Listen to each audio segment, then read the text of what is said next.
Hey everyone, welcome back. In today's video, I'm going to show you how to download and install Perplexity AI on Windows PC in a very simple way. What you can do, you can simply open up any of your favorite browser, then simply come over into the search option and simply search for P- Perplexity space AI and then click enter.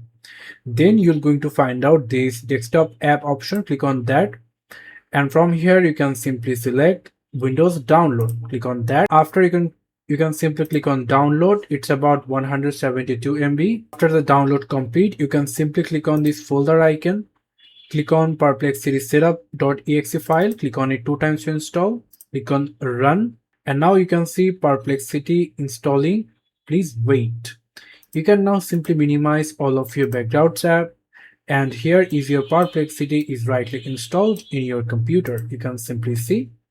So yeah, this is how we can simply download and install Perplexity in your computer. Thank you so much for watching. I hope to see you for another videos. Till then, goodbye.